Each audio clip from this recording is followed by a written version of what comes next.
The doors of your car will close automatically. Please keep your head and arms inside and remain seated at all times. And please, no smoking. Thank you.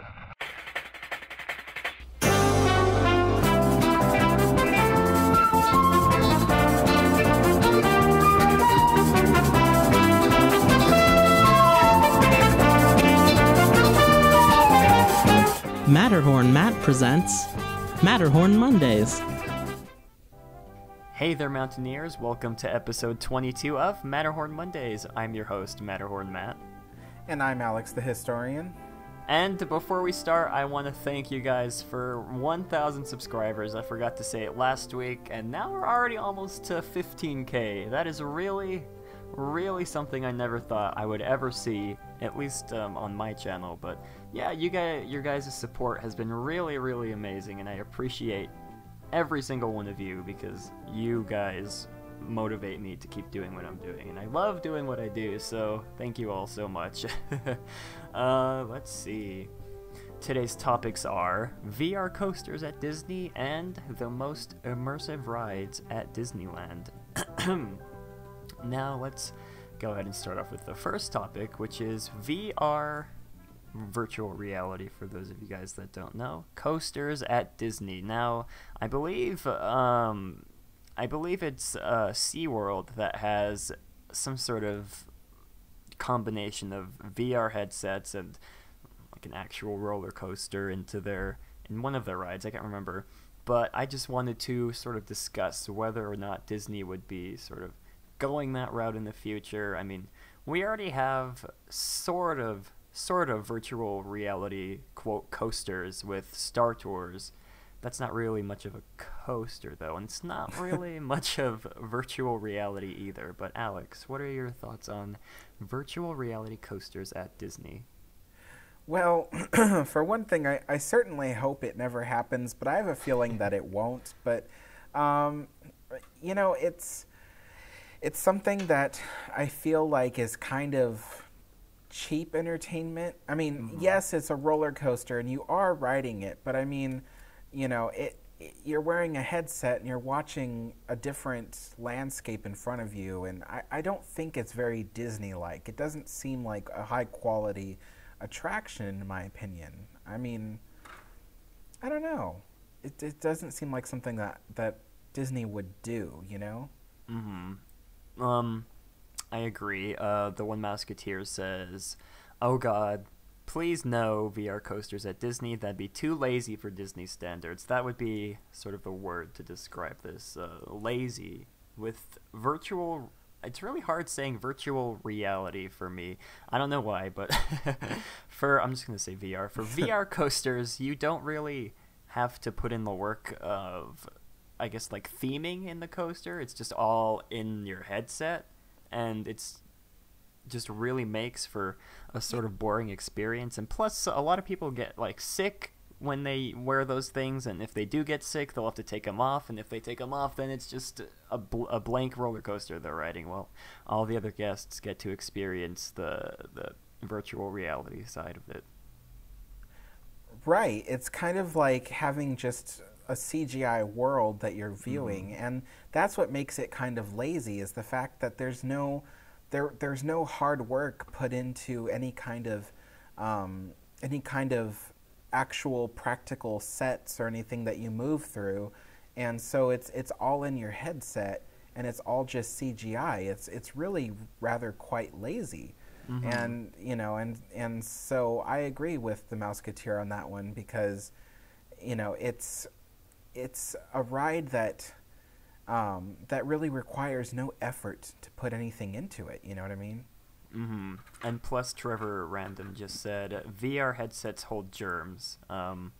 Yeah, I would not want to wear a VHS headset because, I mean, I think I saw this one episode of a TV show. I believe it was, I think it was like The Middle or something, and it was about how the mom put on 3D glasses at a store and she woke up with pink eye in both of her eyes, and I just really don't want to have anything to do with pink eye or like anything else like that.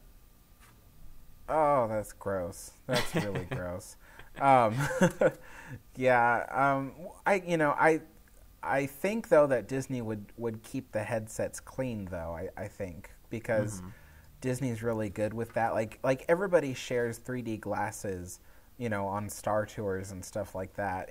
Those 3D glasses, they get washed at the end of their use and stuff like that. But definitely, it's a risk that you'd be taking. And now, sort of not really moving on, but moving to sort of like a semi-topic to this. Star Tours, in my opinion, is not really, well, I don't know. It's a difficult. Alex, would you classify Star Tours as a, quote, virtual reality, not really a coaster, but just a virtual reality attraction?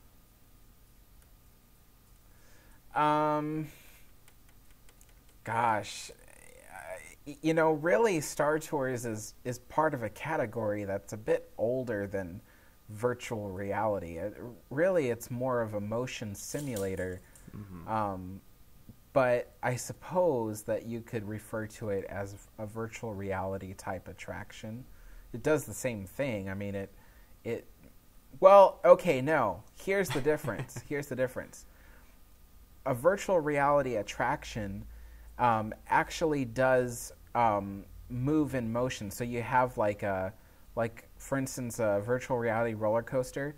You're actually on a roller coaster, whereas Star Tours simulates being on a vehicle when you're not really on a vehicle. Oh, so it's sort of like the Star opposite. Tours is... Yeah, so Star Tours is still considered a motion simulator because it simulates motion, whereas being on a virtual reality coaster, you're actually in motion, and and the only difference is that you're seeing stuff on your virtual headset. So, yeah. Yeah. I mean... it's a technicality. I mean... people can make amazing... I'm sure people can make, like, amazing scenes in the VR in combination with a roller coaster, and I'm sure they look awesome, but nothing really beats real props. Not really... I mean, I guess what I'm trying to say is CGI really can't beat out the practical effects that at least Disney uses in their roller coasters, and as we all know, CGI is not perfect, especially not in this day and age when a lot of people say that CGI is like near perfect when it really isn't. I mean, a lot of movies really struggle to make water look real, let alone how would they do it making a water monster, just for example, in a roller coaster. Yeah,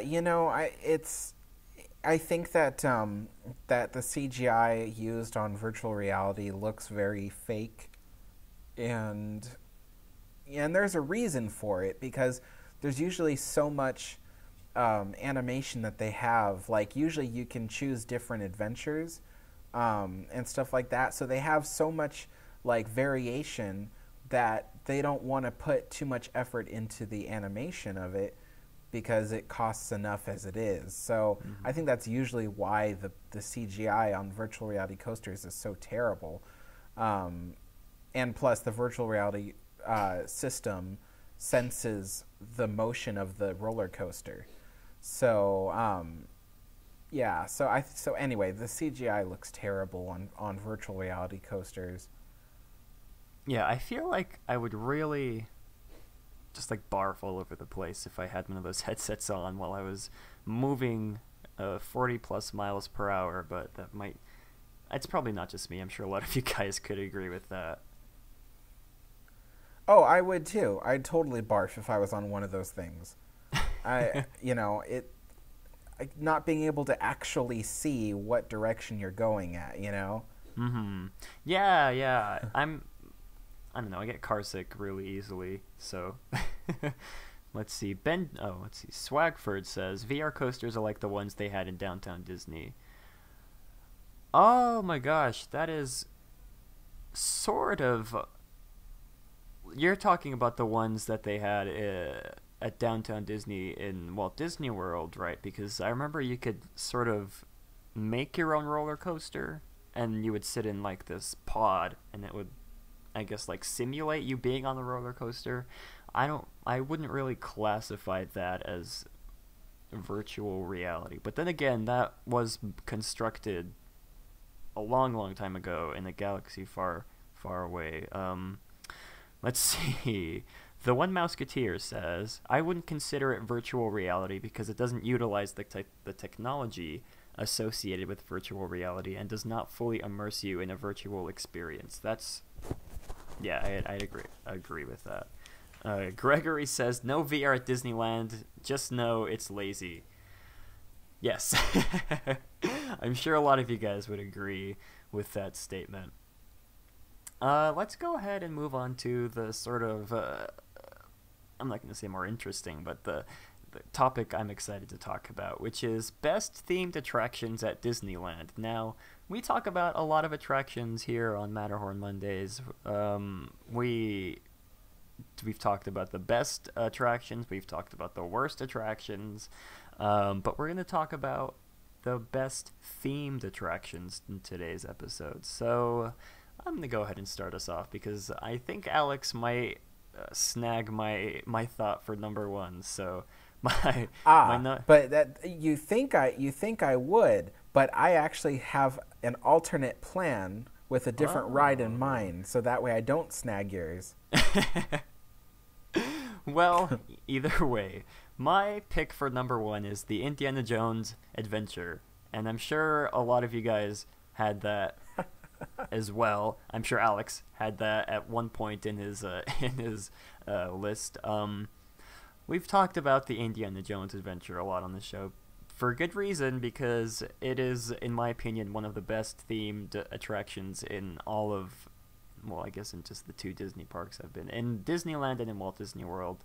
I feel like the Imagineers really went above and beyond when it comes to sort of immersive theming. I mean, you can look at things like Pirates of the Caribbean, which really isn't themed at all. But when it comes to Indiana Jones Adventure, the queue is, it's not really that long of a queue. It's sort of like in the middle ground. But the way they just use the space, the limited space for the queue is really, really, I guess just like a work of art. That's really what it is. Mm-hmm. Yeah, I agree with that. Indiana Jones Adventure just has this amazing amount of detail that they have in the queue. I mean, you go through the little the bat caves, and there's like limestone formations and things like that, and it looks really amazing the way that they did that. And and then there's like little crystals in the small holes and cubbies of the cave and stuff like that, and of course there's the temple itself, which has all the amazing masonry and stuff like that, and then the paintings on the walls. It's absolutely spectacular. Yeah, I mean, I've made a video on the Indiana Jones Adventure. You guys could go check that out after you're done, I guess, listening to us, or you can go right now. I don't control you guys. You can do whatever you want. But Alex, what is your pick for number one? My pick for number one is Pirates of the Caribbean. And even though the queue for it isn't as immersive as, let's say, the Indiana Jones Adventure, I believe the ride itself is the most immersive in all of Disneyland. In my opinion, it tops the Indiana Jones Adventure. Because when you're on the ride, you really feel like you're in these different locations. Like when you get on the ride at first and you're in the Blue Bayou and you can see the wonderful mangroves and lichen on the trees, and then you're going through the canals that go underneath New Orleans Square, and the canals have these nice brickwork and everything, and it just looks so amazing. And then not even that, like when you go down the waterfalls and then you're in the caverns, you really feel like you're there, and and you feel the the cool air brush past your face from the caverns and stuff like that. It's just so cool. And, you know, I think that when the attraction goes into the actual city, which for those of you who don't know, the little island that that the whole Pirates of the Caribbean ride is located at is called Tesoro Island, just so you know. And speaking of Tesoro Island, all the buildings and things like that are so well put together and painted, and it just looks so amazing. You just wonder the kinds of craftsmanship that went into that, and to think that it was all done in the 1960s. Mm-hmm. I mean, yeah, I'd agree with you. The Pirates of the Caribbean is really a really well themed attraction. I don't know. For some reason, that just sort of slipped my mind. I was in the mindset of best themed queues. Don't ask me why I thought it was best themed queues. I'm sure I announced it as best themed attractions, but anyways, yes, Pirates of the Caribbean is a really, it's one of my favorite attractions in the whole land. I can't really add anything to what you said because I agree with everything. Let's see. Swagford95 says, I'd argue that Roger Rabbit's Cartoon Spin is the most immersive one at Disneyland. It's been a while since I've ridden that, but I'm trying to picture the experience of going through the queue, getting on the ride. I mean, it's sort of like an old what's the word? An old Fantasyland attraction. At least that's how it is. Mm-hmm. You know, here's my opinion of Roger Rabbit's Cartoon Spin. And oh boy, everybody's like, "Oh god, everyone's going to hear this." Okay, so I personally do not like Roger Rabbit's Cartoon Spin that much. I don't think that, I mean, okay, I don't think it's that immersive, but there is an argument to say that it is a very uniquely done attraction because it's pretty much the only attraction in the park that allows you to turn, well, I guess that would also be Buzz Lightyear Astro Blasters, but Roger Rabbit's Cartoon Spin was the first ride in Disneyland that you could spin in any direction and see the virtual sets that you're going through from any viewing angle. Mm-hmm. And so, you know, when you have something like the Haunted Mansion and you're in the Doom Buggies turn you in a specific direction. So whatever is behind you, you can't see because of the Doom Buggy itself. Mm-hmm. So Disney is able to point you in the direction that they want you to look.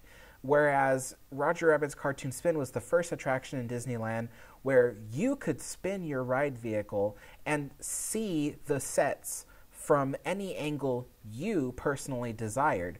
And so it had an inherent kind of design that was very unique. So I'll give it that. But the thing is when I ride Roger Rabbit's Cartoon Spin, I feel like the sets are made out of plastic. I feel like everything looks so fake looking. And I get that it's supposed to be cartoonish, but that's just it. All of Toontown reminds me of the ride Roger Rabbit's Cartoon Spin. It's all shiny, plastic, and fake looking. So that's why I don't feel that Roger Rabbit's Cartoon Spin is really all that immersive, because it doesn't feel real. It still feels fake. And so that's why, like I said, you know, Pirates of the Caribbean, Indiana Jones Adventure, they worked on the textures of everything. You know, like on Pirates of the Caribbean, they worked on the textures of the masonry of the buildings. So if you were to put your hand up against the building, it would feel like real rock bricks, and it would feel like real stone or masonry and things like that, cobblestone. And then, of course, they painted it to look as if it's been lit up from a very specific light source, such as candles or lanterns. But Roger Rabbit's Cartoon Spin, they didn't do that. They didn't work on the texture of everything. So you see, like, what's his name? The taxi. Oh man, I do you know the character's name? He's the taxi. I can't. No, I don't. I'm trying to remember, but I can't. Okay. Well, he's smooth and shiny, and that's not how you would imagine, the rubber wheels of the taxi to feel like and stuff like that. You know what I mean? So it's just, I don't know, and the what do you call it? The not the plush seating, but it's the upholstery is also made of plastic. So it just feels very fake to me. That's my opinion on it. Yeah, no, I agree. That's really my whole problem with Toontown is that it's everything in Toontown looks like it's sticky, like with just like with kids slobber. Do you guys know what I'm talking about? Like, I'm really weary to touch anything in Toontown except like the water fountains, but like the walls and everything, I really that might just be me. I just really don't like the way it looks. No, I agree with you.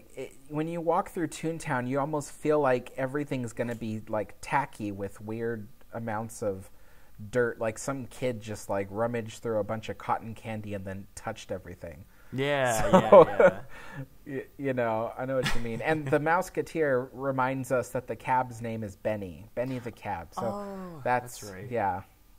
It's been so long since I've seen right. I like the movie. I just don't like. I like the movie. I just don't like the land or the ride. That's all. Let's see. The One Mouseketeer says Dumbo is the most immersive by far. Number one, 100%, no substitutions. Yes. Oh my goodness. I don't think Dumbo counts because it's not really themed, barely at all. I mean, yeah, I'm just gonna leave that at that. For my number two, though, I'm gonna have to go with the Haunted Mansion. I'm sure Alex is going to agree with me. The Haunted Mansion is right up there with Pirates and Indiana Jones when it comes to theming and the quality of the theming. The second you walk into the attraction, you're just sort of smacked in the face with the amazing theming of the attraction. Yeah, the Haunted Mansion is another one of those rides where they really worked on the textures of everything. The wallpaper, you could touch it and it would feel, you would feel the pattern of the paper and the velvet that's on there. So you could, if you were to do that, you would feel that.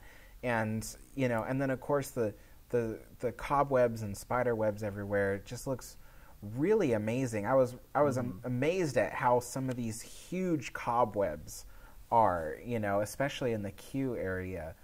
But Haunted Mansion is definitely so immersive. The only reason why the Haunted Mansion wasn't my number one was because when you look up at the ceiling of the Haunted Mansion, you can see the grid of the ceiling tiles, whereas you don't see that in Pirates of the Caribbean. But, I mean, other than that, I mean, the Haunted Mansion does a very good job of disguising the ceilings, so you know what it is? You know what it is? It's the weirdness that you can't really see the ceilings. It just disappears into darkness. Mm-hmm. And it's almost as if the mansion doesn't have ceilings. It's kind of weird. Yeah, I've sort of noticed that. I really try to not look at the ceilings when I'm on attractions because I just don't want to have that, I guess, like, immersiveness broken. You guys know what I mean. I don't want to have the immersiveness, like, sort of ruined by seeing the ceiling tiles, or, like, some attractions have like a red exit sign, like in schools and stuff, and Yeah, I mean, the Haunted Mansion, though, is really... It's... I guess it's sort of tied with Pirates, but, yeah. What is your number 2, Alex, a historian? Okay, my number 2, and I think a lot of people would agree with me, is Big Thunder Mountain Railroad. Mm-hmm. That is definitely a very immersive attraction. I mean, aside from the fact that whether or not you believe spirits have possessed the trains, there's once again the fact that you feel like you're in a real mining town, and you feel like you're really going through these caves and mines and things like that on board the attraction. And every time I look up at Big Thunder Mountain, it looks like those are real hoodoos. Like you'd find the hoodoos, in like Utah or something. And it looks so real. And being on the attraction, my favorite part of it is the beginning, when you see the bats, and then you go into the Rainbow Cavern cave, and you can see the stalactites and stalagmites everywhere. That's one of my favorite things. And the ride, other than the fact that it's a roller coaster, it feels immersive, and it feels very, very, very real. And I think part of the thing that helps it is like the queue area and all that has real mining equipment that Tony Baxter and his team had went all over the country to look for abandoned mining equipment, and brought it back to Disneyland and put it in the queue and everywhere all over Thunder Mountain to make it feel real. And I think it does the trick. I don't know. Big Thunder is sort of a weird one for me. I like the theming, but after I've ridden Big Thunder in Walt Disney World, I feel really different than I used to about our Big Thunder, because I just feel like it's sort of lackluster. I mean, I love the attraction, don't get me wrong, but oh man, it's really hard for me to explain. I feel I'm just really comparing it way too much to the Magic Kingdom version, but I feel like, at least for me, the Big Thunder that we have in California is not themed to its fullest potential. I guess that's what I'm trying to say. Are you kidding me? They're practically twins. Well, I mean, I'm also sort of basing this off of the queue of both attractions, but I mean, it's really difficult for me. I don't know. I mean, I'd agree that it's well themed, but I don't think it's greatly themed. That's probably the right word. Wow. Oh my gosh! All you guys in the chat can go ahead and comment that I'm wrong, but I don't know. That's just yes. me. Everybody tell Matterhorn Matt that he's wrong, because he is wrong. He's wrong. I mean, part of the thing is also when you're going up. I think it's like the second lift hill, when you see the construction for Star Wars Galaxy's Edge, that sort of just like breaks everything for me. Like, you see all the equipment. I'm sure that's going to be fixed next year once it opens, but that's really just one of the major parts for me. But anyways, let's see. Amelia says, my favorite part of Big Thunder is the goat trick. Let's see. I mean, yeah, I'd agree. My favorite part is the roller coaster part, but just kidding. That was supposed to be a joke. That doesn't count. Oh my goodness. There was one comment that I wanted to get to. The One Mouseketeer, Matterhorn Matt, why don't you expand the list to all Disney rides from all the parks? In that case, my number one would be tied with Pirates Shanghai, Spaceship Earth, and the Haunted Mansion. The reason we're only doing Disneyland is because we haven't been to Paris or Shanghai, and I don't think it's really fair to compare all these attractions when we've never been on the ones that we're comparing them to. That's just at least my mindset on it. Yeah, I agree. And Swagford95 says, Disneyland Emporium has a very good immersion. It's like you can feel the money getting sucked out of your wallet. I totally agree. It's one of those experiences where you go in and you feel a lot lighter coming out. Oh, or heavier depending on how many things you buy. Oh, yeah. I guess your wallet feels lighter on your way out, and then you feel heavier with all the stuff you just bought. Matterhorn Matt, what is your third attraction that you think is best themed? My third attraction that I think is best themed, I'm going to go with Star Tours, because I'm sure you guys are going to agree with me as well. Star Tours is really a win for me throughout the whole attraction, except really the exit part, which I feel isn't that great. But the queue and leading up to the ride and the actual ride itself, I feel like it's really probably tied for me for maybe second place, maybe even tied for first place for me. But Star Tours for me is one of those rides where, like Indiana Jones, I feel like they really hit the nail right on the head when it came to theming. And I just feel like it's another one of those rides where Disney really peaked when it comes to theming. I think I said that with about Indiana Jones, but yeah, Star Tours is my number 3.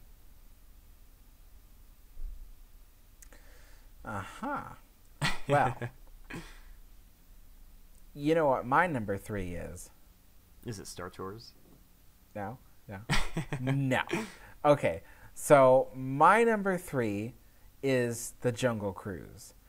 And I didn't even think yes. of that. Yeah. The Jungle Cruise, I tell you, as soon as I board the attraction or even go anywhere near the attraction, I feel like I am in a real jungle. And, for all intents and purposes, it really is a real jungle, except that the wildlife in there isn't really real, but it feels like you're somewhere else, like you're traveling down the Amazon River or down the River Ganges or something. It feels like you're in a different part of the world. And that's one of the things I love so much about Jungle Cruise. I mean, as soon as that boat takes off from the landing, I feel like I'm going to some faraway stretch of the planet. I love it. Man, I don't know how I let this one slip. The Jungle Cruise is really also up there, probably tied for second as well. Maybe I'm just gonna leave it at third place for me. But yeah, the Jungle Cruise, it's really a mixture between the visuals and the audio part, because of the audio track that they play in the queue with the sort of like old timey radio music. That's really one of my favorite parts of the attraction. Yeah, I agree. I really like the queue for Jungle Cruise because it feels like you're in some kind of outpost, like in the middle of the jungle, and they did such a good job with that, and I love seeing that bird. I forget the type of bird it is, but they have that animatronic bird in the queue, and it looks so cool. Let's see. Theme Park Teen says, I know you haven't been to Disney World, but Seven Dwarfs Mine Train is really immersive. I've actually ridden that attraction. I hardly remember anything about it because it was last year, and I don't really remember much from the trip, but from what I do remember, the queue went by really slow, and I was on my phone the whole time, and I didn't really get to pay attention to the sorts of little details. I know they had like a video game or something for the kids to play with in the queue. I don't know. It was kind of weird, at least to me, but I guess Seven Dwarfs Mine Train would have to be on my top 10 list as well. Yeah, Matterhorn Matt doesn't remember much because he was spending a bit too much time in the tavern with Gaston. That's his name. With Gaston, yeah. It's Spending true. too much time with Gaston. Yeah, we hung out a lot when I was in Disney World. Oh my goodness. Alex, do you have a number 4 best themed attraction at Disney? Yes. I had it right on the tip of my tongue, and I'm trying to remember what it was. Come back to me. Oh my on that goodness. one. I was hoping that you would have one so I could have time to think of a 4th. Let's see. Let's go. Maybe we can move on to worst themed attractions at Disney. That would be an interesting topic. There's a lot of bad themed attractions at Disneyland. I'm going to go ahead and include California Adventure in the running along with Disneyland Park. So, my number 1 pick for worst themed attraction at Disneyland / California Adventure is Goofy's Sky School, because it's the worst ride in the whole park.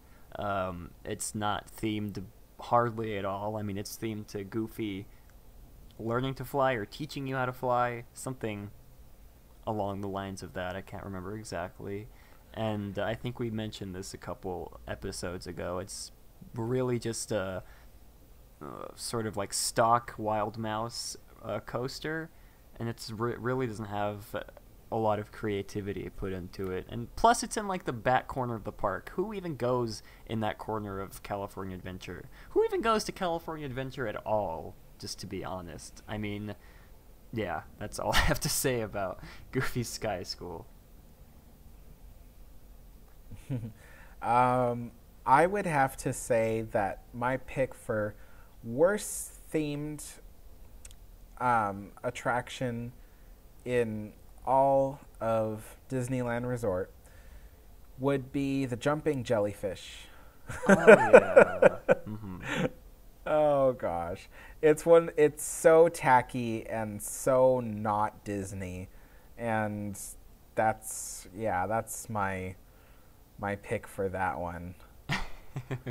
I mean, it's basically Tower of Terror for 5-year-olds, maybe not even 5-year-olds, for 3-year-olds. That whole area of California Adventure is just the worst. Besides the corn dog building place. I love the corn dogs at Disneyland. Yeah. Let's see. Did you remember your pick for number 4 best themed attraction in Disney? Yes, and I don't know that people would agree with me, but there's something about the Matterhorn bobsleds that I feel is, yeah. I feel like the Matterhorn bobsleds is just, I don't know. I feel like I'm on a mountain, and I love the queue because it's like this little Swiss little building, and I don't know, I like it. And I feel like it really does feel like you're bobsledding down the slopes of the Matterhorn. So but the interesting thing is that prior to 1978 there was no interior of the mountain. It was a big giant cavernous single room. Mm-hmm. And there were no caves and stuff like that. But I'd say that the way that the Matterhorn looks today is my pick for number 4 of most immersive in Disneyland. And now the interesting thing is I don't have a pick for most immersive attraction in California Adventure because I don't think any of them really are that immersive. If anything, I would say my pick for most immersive ride in California Adventure would be the Grizzly River Run. Oh, yeah. Because it kind of feels like you're somewhere in the backwoods of California or something like that. But other than that, I have nothing for pick of best themed in California Adventure. It's all just worst themed. That whole area of California Adventure with the Grizzly River Run, that is a hard couple words to say. The Grizzly River Run, I just love that whole area, the whole sort of like a rustic feel. But I think Alex, you're missing a certain attraction in California Adventure that might be one of the best themed attractions in the land. The Radiator Springs Racers. For me, this is my pick for number 5. I'm gonna get back to my number 4 pick after I talk about Radiator Springs Racers.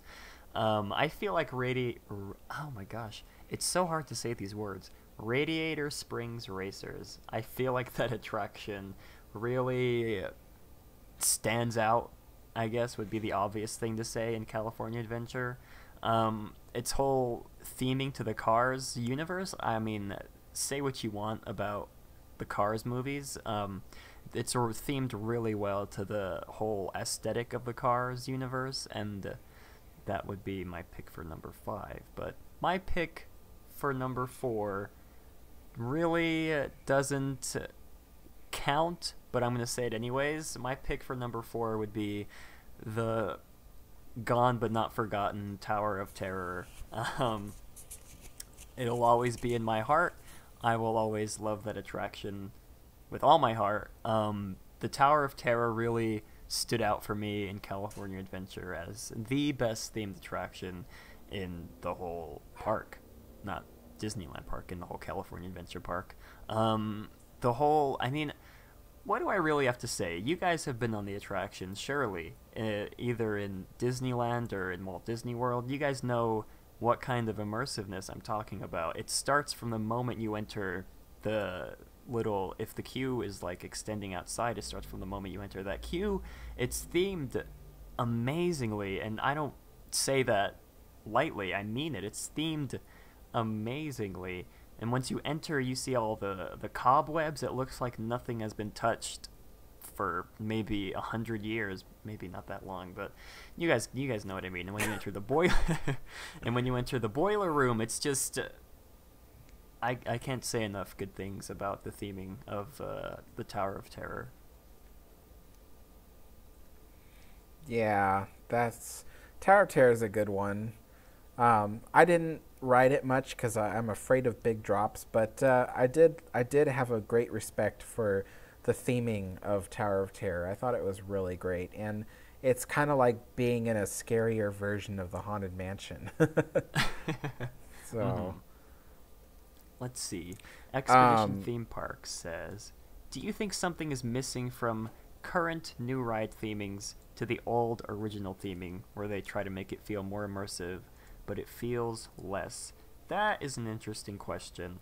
Let's see. I think the quality of theming has well, I'm just gonna say this. I feel like the quality of the theming of the attractions decreased, but recently it's been getting better. Like I said with Radiator Springs, I'm just speaking for Disneyland. Like I said with Radiator Springs Racers and the Tower of Terror, those really, I guess, sort of rejuvenated the theming, and with the competition of Universal making Harry Potter Land as immersive as that may be. I've never stepped foot into it, but I feel like it's only going to get better from here with Star Wars Land and the new Star Wars hotel that they're going to be building in Florida. I feel like the theming, not just for attractions, for hotels even, like I mentioned, I feel like the quality is just going to keep going up and up if Disney and Universal keep trying to outdo each other like they're doing. Huh. Yeah, I agree with that statement. I think that's true, because even though Disney a couple years ago said, oh, well, we don't need to compete with Harry Potter Land, they felt like they needed to, and then they created Star Wars Land. So And Star Wars Land, as much as I don't feel like it fits in Disneyland, I will admit that I think that it will be extremely immersive, and the queues will be well themed. So, I'll give it that. Yeah, that's really all we can give it. I mean, the rides might be fun, but like Alex said, it doesn't fit in Disneyland. Let's see. Expedition Theme Park also says, you know what's the worst themed rock and roller coaster in Paris? So bad.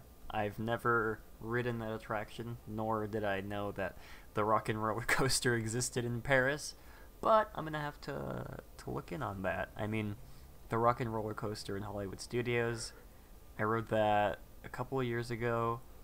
I don't remember much from it. I just remember the roller coaster part. Aerosmith, I'm not really a fan of their music, so it didn't really have much appeal to me besides like the roller coaster part. But yeah. Now I have a question for you, Matterhorn Matt. So, what would be your pick of worst themed attraction in Disneyland? In Disneyland, I think this would be a sort of... Oh, man. My pick for the worst themed attraction in Disneyland would have to be a tie between Autopia and... no, that's it. That's it. Just Autopia. It's the worst themed attraction in Disneyland. I mean, they're trying to sort of re-up it with the Honda sponsorship and like the new robot they added into it. It doesn't really help much. I mean, oh man, this is difficult. I'm gonna go with Autopia for my pick for worst themes. I'm sure there's others out there that I can't think of, like maybe Dumbo, but I'm not really counting that because it doesn't really have like a chance to compete with all the others since it's just a spinner attraction.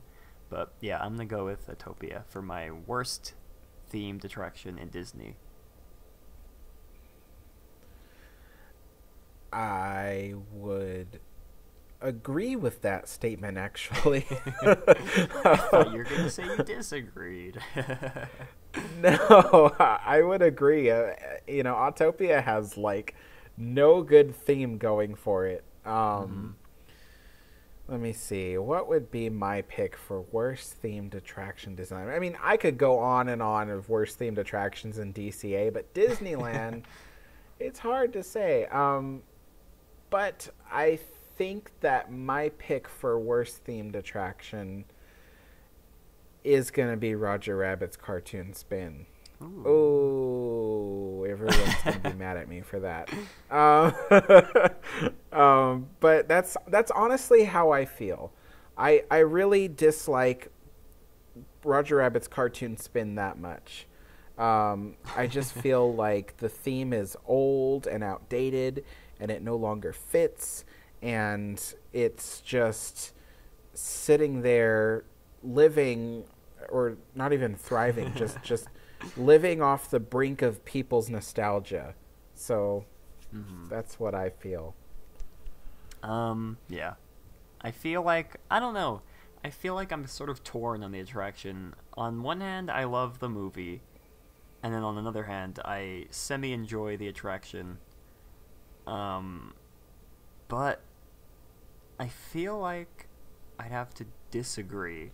I enjoy the theming of the attraction. They did the best they could, at least in my mind. They did the best they could to make it look cartoony on a super, super, super cheap budget. And I don't know, for me it sort of just has this little, like, I can't even explain it. It's just like this little attraction that tries to live up to its bigger brothers down in Fantasyland, and it's trying its best, but it really doesn't. And it just really has this sort of charm, at least for me.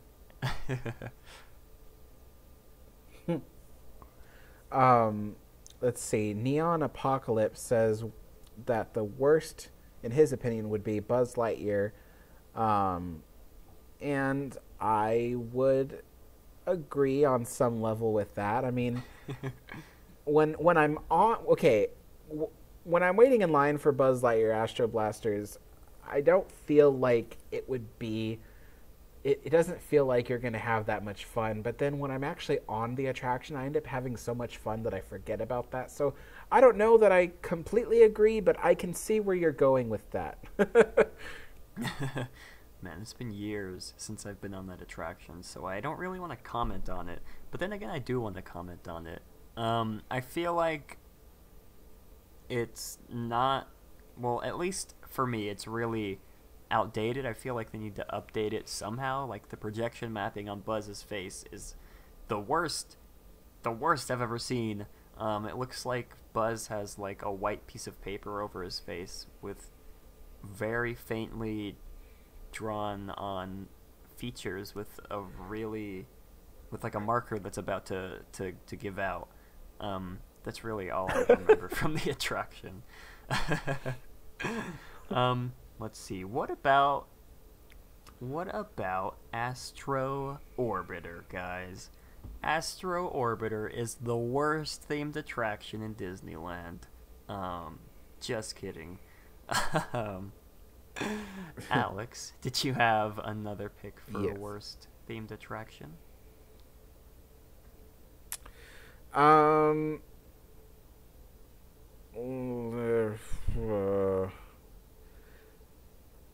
Okay. All right. I'm gonna say something that's really daring, but I think everyone would kind of agree with me on some level. Okay. I'm gonna say that worse themed when it comes to immersiveness and storytelling, I would say would probably be Space Mountain. Now, the idea of the theme is, there's nothing wrong with the idea of the theme. I love the idea of the theme. It's going out into space and just, well, riding around in space, I guess is what. Anyway, that's a good idea. But my problem with it is that, honestly, I feel like it could be better. I feel like if they had props and they had, more projection effects of like comets and asteroids and things like that to make it feel like you're in space, I think that would be kind of cool. Because right now it just feels like I'm in the dark with a bunch of disco balls going off, So it's just like, that's my only thing. And then of course the queue is severely lacking, and it needs more fun stuff or something to look at, just anything just to occupy yourself while you're waiting in line. So I love the idea of Space Mountain. I just don't think that the execution has been done the best. Yeah. Yeah, it's really the execution, like you said. It's a great idea, but it's really okayly. That's not a word. It's really, I'm gonna use it as a word. It's really okayly done. I mean, I love Space Mountain with I love Space Mountain with all my heart. But it really, they need to update like the not even projections. They need to, maybe they don't do projections in Space Mountain. I think they use like disco balls or something like that, but they need to find a better way to make it look better. Yes. Yeah, Matt, I agree with you goodly. Oh my goodness. I can't make words today, guys. I'm like that every day. If you ever meet me in person, I'm always like that. Let's see. Theme Park Teen says, swag for 95, not Gadgets Go Coaster or Astro Orbiter. Swagford said, worst ride at Disneyland themed ride. Oh my gosh, I totally scrolled up. Worst ride at Disneyland themed ride is Pooh. I've given all my thoughts I have on Pooh in previous episodes. It replaced an attraction that's very near and dear to my heart, the Country Bear Jamboree, and for that I can never forgive Pooh Bear and his friends Tigger. I can never forgive them. Trevor Random says, "Okay, you've done the good and the bad. Now what about the ugly?" That is interesting. I feel like that sort of falls under the same category as bad, but when it comes to ugly attractions at Disneyland, that is gonna be very difficult. I mean, like to say attractions that we haven't already mentioned. I got it. Alex, what is your ugliest attraction at Disneyland? Okay, ugliest attraction at Disneyland would be Gadget's Go Coaster. Oh, okay. Yes, yes. Yeah. Just Toontown in general. Yes, there you go. Toontown in general. That does it. It's not an attraction, but we're gonna count it as an attraction. And I would say my pick for ugliest attraction at DCA would definitely be a tie. And you're gonna laugh. It's gonna be a tie between Guardians of the Galaxy and King Triton's Carousel. Oh my gosh. I forgot that existed. I forgot King Triton's Carousel was a thing. Oh my goodness. Guardians of the Galaxy. What is there to say? I mean, sure, it looks kind of cool at night, but it's just a bunch of pipes glued to the saddened building that was once Tower of Terror, and it just doesn't look good at all. When I first saw it in person last year, I thought it would look better in person. I'd seen all the pictures online. I thought, it's going to look better in person. I'm going to like it. I'm going to like the way it looks when I get there. And lo and behold, when I step foot into California Adventure, I can see the Guardians of the Galaxy Tower in the background of the theater. I can never pronounce the theater name in Buena Vista Street, but I can see it in the background. Hyperion Theater. Yeah. And I can see it in the background of what you just said. And it just does not look good. I mean, Tower of Terror didn't look great either, but it didn't look as bad as the Guardians of the Galaxy Tower did. Yeah, I agree. At least Tower of Terror looked like a hotel. And to be honest, some people tell me like, "Oh, but come on, Alex, it had like a missing part of the hotel that was struck by lightning, so it's all purple and whatever." Well, you know what? During the daytime, it really didn't look that bad. I mean, during the daytime, it looked like an ordinary hotel tower, and it looked like it fit with Buena Vista Street and all that. But and you know what? And when you went up close to it, really like up close to the Tower of Terror, the architecture was beautiful. It was beautiful Art Deco, and it looked really amazing. And now Guardians of the Galaxy, I picture that building with a big sad face because it does not look good, and it knows it doesn't look good. I mean, why not just tear down the tower and build a new attraction? It doesn't make any sense. Why make it look this ugly? I mean, of course you're on like a tight budget and everything, but why make it look ugly like that if it's supposed to be like the very first attraction of your new Marvel land that's gonna open in California Adventure? It just doesn't, at least for me, it doesn't leave a good taste in my mouth of what's gonna come next for the rest of the Marvel attractions that's coming to California Adventure. Oh, I agree 100%. Just, it looks terrible. It's like, oh, we're going to introduce a Marvel land, so here's our first attraction, and oh, sorry, it looks terrible, you know. Oh my gosh. I mean, how would they theme a land to Marvel. That's sort of like trying to theme a land to Pixar. It doesn't really work, at least when I'm trying to picture it. I mean, they could maybe theme it to New York and have like a Spider-Man attraction, or have like the Avengers Tower in the background. I just don't really see how they're gonna do it. Yeah. I was gonna read off a comment, and Brad Andes. Okay. This guy says, I don't know about YouTube, but it looks nice in person, especially at night. I'm going to assume that you are partially blind in one eye. But no, I'm just kidding. Everyone's entitled to their opinion, but I don't agree. I think it looks like a complete eyesore. I feel like if it was separate and like something other than California Adventure, it would look better. But when it's just compared, you can see that thing from Disneyland, and it does not look good when you're in Disneyland and you look around and you see that ugly tower in the background. It just doesn't make any sense.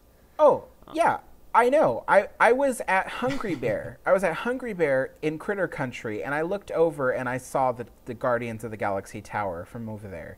Mm-hmm. I mean, it was just such an eyesore. I mean, at least back when it was Tower of Terror, you could almost assume that it was just another hotel along Harbor Boulevard.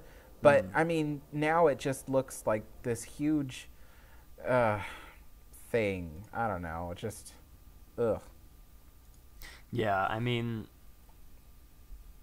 I can notice it, especially when you're boarding the train at Main Street. You get on the train, you look around, you see California Adventure. Oh, hey, let's go to California Adventure, Mom. But then you see that ugly tower. We're getting off topic. No, actually, we're not getting off topic. We're on the topic of ugliest attractions at Disneyland. So this would, yeah, we're not off topic. It's really ugly. That's all I have to say about it. Yeah. Oh my gosh, we totally just went off on a tangent on this poor attraction that just wants to fit in with the rest of the attractions.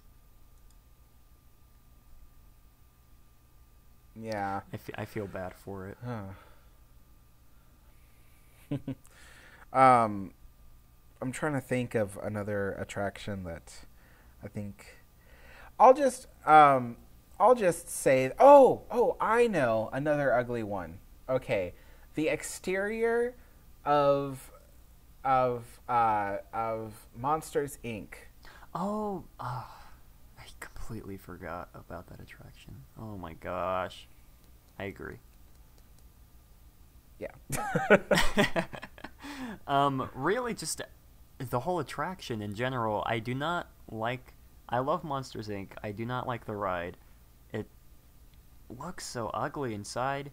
I mean, they tried to like repurpose it from Superstar Lumo, but the animatronics just are barely moving, and it's just, I don't know, it just doesn't really work for me, at least. I mean, sure, some people might think it's a good ride, but I do not think it's a good ride. Yeah, I mean, like, when Sully says something, his mouth doesn't even move, so he looks like a ventriloquist. Mm-hmm. Yeah, and plus, Sully looks really... Okay, all the animatronics look really ugly. I don't know if it's just me. I don't know if it's just because I haven't ridden the attraction in a long time. But from what I remember, they just look really ugly. Like, Sully's lips are, like, really big, and it just doesn't work for me. I could be remembering this totally wrong, but, yeah, that's just what I have to say about that. Oh my god. Well, you know, your memory is kind of like a flashlight. You remember only things that you were looking directly at, and so you probably were riding by and then saw like Sully's big giant blue lips, and you're like, "What the heck?" And then that just stuck in your memory ever since. Okay, yeah, I'm gonna convince myself that I really did see Sully's big lips. You guys are all wrong if you tell me otherwise. Let's see. Prodigy Smash says ugliest attraction is Stitch. I believe you're talking about the Stitch attraction in the Magic Kingdom. I don't think I've ever given my thoughts on this attraction on the channel. I might have, but I hate Stitch's Great Escape with a burning passion. I love Stitch. I love Lilo and Stitch, the movie. But the attraction, it's sort of like Guardians of the Galaxy, Mission Breakout, at least for me, because they repurposed an amazing attraction, Alien Encounter, with this really lackluster attraction. I remember when we went on it a couple of years ago, I warned my family to not go on this attraction, but my sister insisted that we go see Stitch on the attraction. And when we got off, my dad was like, "Holy cow, that was bad. Let's never go on that again." And I was like, "I warned you. You should have listened to me." Oh boy. Yeah, Stitch is just bad. I think that's everything that we have to talk about. Do you have any last closing statements regarding the topic, Alex? Yes, they should bulldoze California Adventure and rebuild a better park in its place. That's all I have to say. They should put 2 Disneylands, an identical copy. Why? So people can they go, Disneyland or Disneyland? Oh my gosh. Yeah, guys, that's gonna do it for the topics. If you want to ask us some questions in the chat, we'll definitely answer them, unless they're super personal questions. Like, I'm not gonna tell you what size shoe I wear. That would be weird. Yeah. Or how much money I make, because I make a whole lot of money. Just kidding. Oh my goodness. Oh god, I just choked. Let's see. Theme Park Teen says, random question, but if you can ride one of these today, what would it be? The Millennium Falcon attraction or Battle Escape? That is... man, I don't know. I feel like... I mean, regarding how much information we've gotten on both of these attractions, which isn't really a lot, I would rather go on... I would rather go on Millennium Falcon, probably, for me. I mean, how awesome would it be to pilot the Millennium Falcon yourself, you know? I mean, not really regarding, granted, we don't know a lot about the attractions, but I'm sure in the coming months we'll start to learn more, and then I'll be able to sort of piece together what I think of the attractions when we have more information. Let's see. William says, how did you come up for your transitions in your vids, Matterhorn Matt? That is an interesting question. I actually took inspiration from transitions from 80s Disney Channel. I have a video in the playlist somewhere that I can probably share with you guys. That's like an hour-long rip of the Disney Channel back in the 80s, and I saw the transitions pop up, and I was like, oh my gosh, that looks cool. I need to try to recreate that, and I did decently, and now they're in my videos. You did a really good job in that. I really like your transitions. Oh, thank you. They're going to be getting much better, because actually today I've tested, I bought a new VHS player from a yard sale today, and I bought a bunch of blank VHS tapes, and I tested transferring the MP4 from a DVD to a VHS, and I successfully did it. I'm going to have to buy something to convert it back to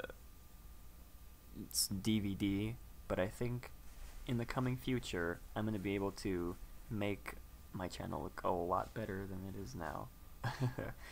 I guess just like a sort of update for you guys. I've been really excited. It's sort of like a little project for me, It gives me something to do when I don't have anything else to do.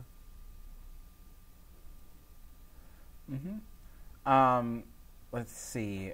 William Swarm asks, is Epcot becoming Ipcot a bad thing? And Ipcot meaning the IP, you know. And I think, I don't think it's necessarily a bad thing. I mean, yes, we do wish that Disney would come up with more original ideas, but you might end up getting some really cool stuff, you know, such as, I mean, well, everyone's loving this whole Star Wars Land thing. Everybody's loving that. I mean, not in Epcot, but I mean, what am I trying to say? I think that you could get some really great immersive attractions that are IPs, and it's really just updating Epcot to become something more viable to today's audience, something that they would enjoy. And so, no, in my opinion, I don't think that Epcot becoming Ipcot is so bad. Yeah, I mean, closing rides like Ellen's Energy Adventure, like I'm sure people who rode the attraction when they were kids, they probably have a special place in their heart for the attraction. But come on, who wants to watch a 50-minute long show with Ellen from the 2000s? Like, that's not really what people these days want to see when they come to a Disney park. They expect something, I guess, like grander, and that's why they closed that attraction. I mean, I've never been on it. I didn't want to go on it when I was offered to go on it. But yeah, that's my sort of answer for that. You know what, though? I really hope that Ellen's Energy Adventure, I really hope that they recycle the dinosaurs from that, because I would love to see them do something with those dinosaurs. Yeah, they could maybe move them to, I guess, our Grand Canyon display in the Disneyland Railroad. Didn't they recently update that with like new effects or something? I might be dreaming. No, they did. They updated the Primeval World and Grand Canyon with projection effects. So, yeah. Ooh, interesting. Let's see. Theme Park Teen says, what size shoe do you wear? Well, since you asked... No, I'm just kidding. I can't even... My shoes are too far, and I can't remember off the top of my head. So, you're going to have to wait for a future video to get the answer to that question. Amelia says, what made you decide to start making videos? Any advice for people who want to as well? I'm going to assume this is for both Alex and I. I think... No, we didn't talk about this in another episode. I decided to make videos because I watched a lot of Disney videos over the years, and I felt like, I don't know, I just thought to myself, I could do this, but I could put a sort of twist on it. Not really a twist. I thought that I could do it, and I could do it better than a lot of other people. Take that as in you other will. words, better than me. No, no, Alex's videos are amazing. But yeah, I just really have... I mean, we've talked about like our passion for Disney a couple podcasts ago, but I just really have this passion for telling people the history of like a certain attraction. Like, I love pointing out to my family little things that about like an attraction in Disneyland when we go on vacation. I love pointing out little tidbits or facts or whatever. You guys know what I mean. And I felt like there was a way that I could tell that to other people who might already know, but who also might not know. The real sort of reason for my YouTube channel is to sort of just show people how interesting everything excuse me, how interesting everything is. Like, who would have known that the tracks above Tomorrowland were abandoned from a couple years ago? Like, you wouldn't guess that if you've never been to the parks, if you've just seen them on your first time. And if you didn't know that, you might find the history of the rides that used to be on the attractions interesting, and I just love sharing that interesting information with all you people. Oh my gosh, how long did I talk for? I felt like I was talking for hours. Oh my goodness. But yeah, that's that's what made me decide to start making YouTube videos.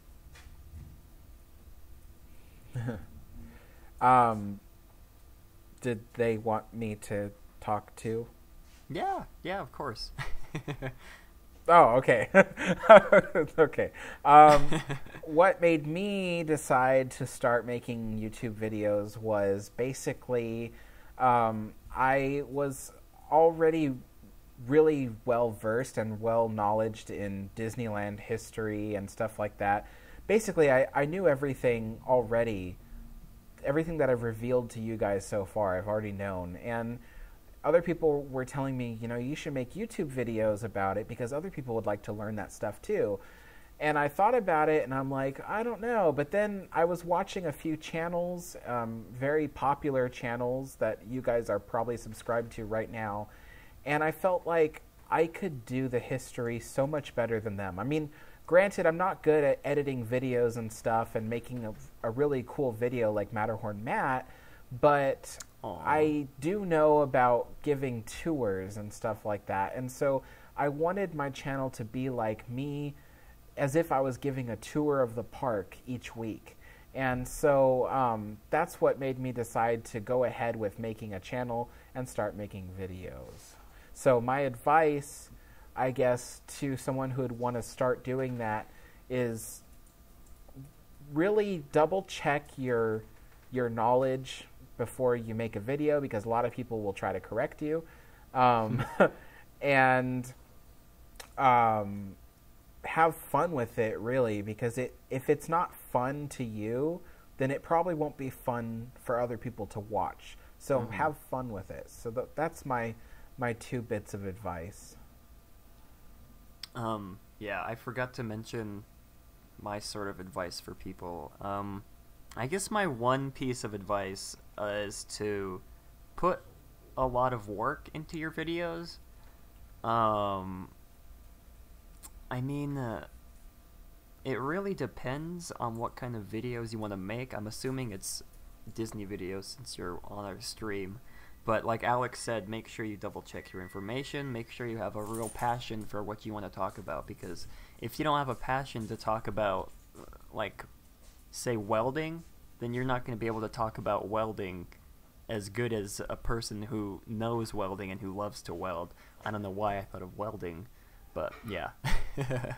Yeah. Let's see. Davis says, I can't wait for a video of Matt eating a grilled cheese sandwich. Do it for 25K. I will definitely, maybe even for 2,000. Yeah, 2,000 subscriber special, guys. Me eating a grilled cheese sandwich. It's official. I'm going to tweet about it after stream. But yeah, you guys are definitely going to get your grilled cheese video. I haven't forgotten. I mean, if I've forgotten, but it's been in the back of my mind. I haven't had one yet, so when you guys see it, it'll be my first reaction. Anyways, I don't know why people are so fascinated with me wanting to eat a grilled cheese sandwich. Well, don't look at me. I don't know. Oh my goodness. Let's see.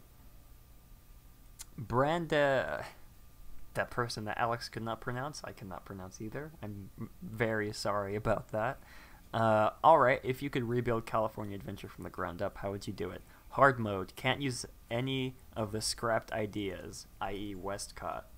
Well, since we can't use Westcott, this sort of makes it difficult. How would we rebuild California Adventure? It sort of sounds like you're asking how we would build California Adventure ourselves rather than coming up with like a new idea to put in there. But Alex, how would you rebuild California Adventure from the ground up? Of course you choose me because you can't have... Okay, so, all right. This is an idea I've actually been toying with for a while. And basically, if I were to tear down California Adventure and rebuild it from the ground up, I would actually keep Buena Vista Street. I really think that that's a nice way to enter the park, and it looks very classy, and I like it. It feels like a Disney entrance. But everything else would pretty much be different. I mean, the whole park would be called Disney Adventure Park, or just Disney's Adventure, or I don't know, Adventure Park of some kind. It wouldn't be themed to California. It would be themed to just adventure, and some of the major lands that I would put in there would definitely be Cars Land, because I love Cars Land, and I think it fits really well with the adventure theme. I would also have the world of Pandora there as well, because I really like that idea. And also, I guess it wouldn't be my choice, but I would say that they would probably... It'd be kind of cool to have a Marvel-themed land for people who really want to see that. And then also, I would have had Star Wars Land built there as well, without it being put in Disneyland. So that's kind of how I wish that DCA would look and be. Those are my ideas. That's all I have for that. Let's see. I'd agree. I feel like if they were to do a sort of land like you're talking about, I feel like Buena Vista Street would probably not exist. I feel like it would be Star Wars, it would be Marvel, it would be Pandora, like you said. It's really, really, this is a park that Disney gets to throw all the ideas that don't fit into Disneyland, but that they want to put in Disneyland into. So it really wouldn't have a congruent theme. I mean, the name Disney's Adventure Park would be a perfect name for the new park, because you go on all these adventures in Pandora and Star Wars and the Marvel Universe. But I feel like it wouldn't have like just this one congruent theme like, say, Animal Kingdom has or Hollywood Studios has.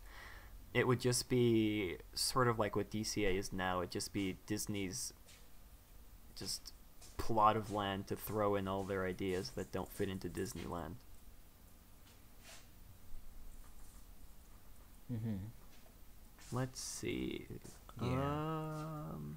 Neon Apocalypse. If you had to replace a land at Disneyland, what would it be? Oh, this is an easy one for me. Critter Country. I wouldn't get rid of Splash Mountain. I just replace everything else in Critter Country, including Winnie the Pooh. I feel like that space could be used better. I don't know by what, but I just feel like it could be used better than a bunch of shops and the Winnie the Pooh attraction that I don't enjoy. For me, I would replace Toontown, and I would put instead... Yeah, you should have said that, buddy. Yeah, so I would replace Toontown, and I'd replace it with a Beauty and the Beast land. So there'd be a dark ride with Beauty and the Beast, and then maybe a little town with Gaston's pub and all that. So that's what I would do. Man, Beauty and the Beast does not get enough love in the Disney parks. I said this before. The Red Rose Tavern does not count. I think they're building a Beauty and the Beast area in Tokyo, but I could be wrong. You guys can correct me in the chat. But let's see. William says, do you guys think the People Mover or something like that will ever return to Disneyland? And what do you think will be done with the mess that is Tomorrowland in Disneyland? We could go on for hours about this subject. I think we talked about it in probably maybe even the first or second or third episode of Matterhorn Mondays. I hate to say it, I do not think the People Mover will be coming back, at least not in the same way that it was before, because we talked about how if the People Mover were to return, basically all of Tomorrowland would have to be closed off so they can tear down the ugly support beams that runs through the middle, and that basically a large portion of the show buildings that the track runs through would also have to be torn down to be accommodated to the new ADA guidelines and restrictions, because there's no way that those support beams would be, I guess, would give enough support if they were to reopen it because of the damage that the rocket rods have done to it. Yeah, I really hate to say it, but I don't think that's going to happen within the next 5, maybe 10 years. Yeah, it really pains me to say that, because Tomorrowland is my favorite land, and it does not get enough love from Disney. Yeah, I agree with Matterhorn Matt about the People Mover and stuff. And honestly, what I think and what I hope is the same thing. I hope that they will close Tomorrowland for a refurbishment and basically demolish everything except for Space Mountain. I'm sorry. Mm-hmm. Demolish everything except for Space Mountain and just rebuild it from the ground up. New rides, new attractions. And especially a more spacious and futuristic look. So, yeah, that's what I hope. And I mean, it's really, when they eventually do this, I really hope they put in enough attention to detail and enough money into it so it doesn't end up like another 1998 Tomorrowland. Yeah. And I mean, I also sort of hope that they don't just copy like the Tomorrowland from Magic Kingdom or Discoveryland. I hope they come up with a new theme that sort of runs all throughout the attractions in the land, but I feel like it's just going to be a carbon copy of either the Shanghai version or the Magic Kingdom version. Mm-hmm. I mean, I wouldn't be angry, but I'd just be sort of disappointed, I guess. I don't know. I'm kind of hoping for something that looks like the Shanghai Tomorrowland, but just has a lot more in it. That's what I'm hoping for. Yeah, and there's also the fact that it's not really a lot of space to work with. I mean, then again, the buildings do take up a lot of space. Innoventions takes up a lot of space. Innoventions could go, and maybe even 2 small attractions could replace it.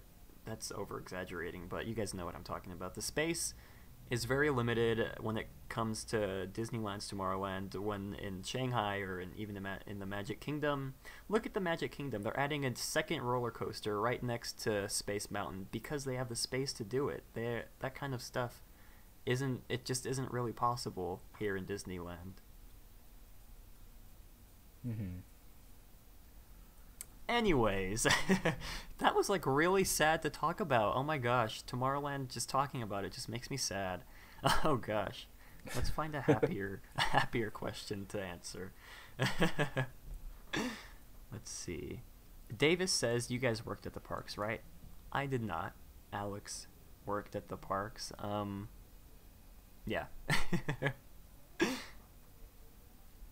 Let's see. Davis says it's just odd hearing today something not have eaten. It's just odd hearing today something not have eaten a grilled cheese sandwich. That's a good point. I mean, I don't really like cheese to begin with. Like, I'll eat it on pizza. I've said this before. I'll eat it on pizza or like. That's really it. I mean, I don't like cheese on my burger or like cheese on my tacos. It's just really. I mean, I don't like milk either, so that they kind of go hand in hand. I mean, chocolate milk, I love chocolate milk. But like regular milk and cheese is just where I draw the line. I'm not like allergic or anything. I just don't like the taste of it.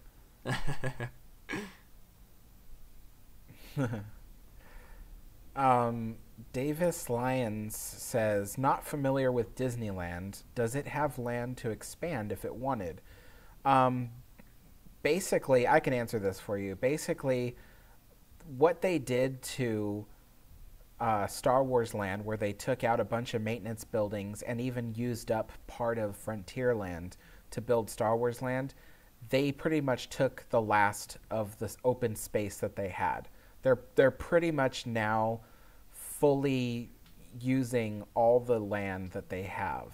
The only other way that the park could expand is if they remove the submarines and Autopia, because that takes up a significant portion of acreage.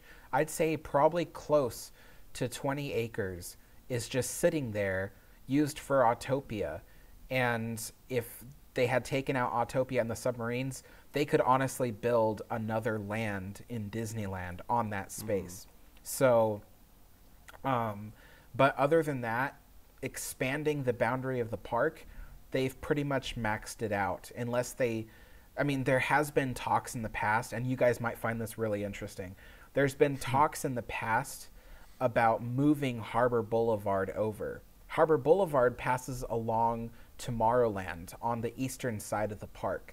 And it's literally, at one point, there is literally only 15 feet between the edge of Harbor Boulevard to Tomorrowland. That's how close it is.